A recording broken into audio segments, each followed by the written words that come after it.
ఇది కాదు సార్, గొంతు చాకరీ మరి. నా కొడుకుతోటి స్పెండ్ చేసిన టైము చేతుల మీద లెక్క పెట్టుకోవచ్చు సార్. నేను తెలుసా వేల మీద లెక్క పెట్టి చెప్తాను సార్. వాడి భవిష్యత్తు ఏమైతుందని నాకు ఇప్పుడు భయం అయితే సార్. వాళ్ళ చేతులు పట్టుకొని చూడండి సార్, చూసి మాట్లాడండి సార్. వాళ్ళ చేతులలో రేఖలు అనేవి మాయమైపోయినాయి తెలుసా సార్.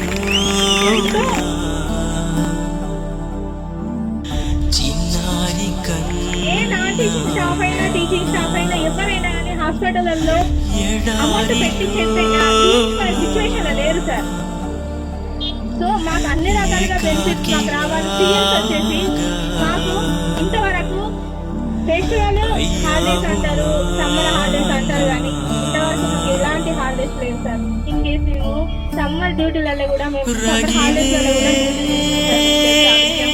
30 days వచ్చినాయంటే ఉన్న నాన్ టీచింగ్ స్టాఫ్ అంతా ఎంతో ఉంటారో వాళ్ళని డివైడ్ చేసుకొని గ్రూపులు మెయింటైన్ చేసుకొని ఆ గ్రూపులు ఒక్కొక్కరు ఒక 10 days ఒక 5 days అని చెప్పేసి మేము అటు స్కూల్ని కాపాడుకుంటాం, స్కూల్లో ఉన్న సరుకులను కాపాడుకుంటాం, అన్ని కాపాడుకున్నా కానీ మళ్ళీ మాకు ఉద్యోగ భద్రత లేదు, ఏది లేదు. నాకేమన్నా అయినా కానీ మా గురించి మాట్లాడే వాళ్ళు ఎవరు లేరు సార్. నేను ఒక క్వశ్చన్ వేస్తాను సార్, మీరు తప్పు అనుకున్నారా అనుకున్నారా నాకు తెలియదు, కానీ మా దాంట్లో కూడా నా టీచర్ చాలా మంది చనిపోయారు సార్.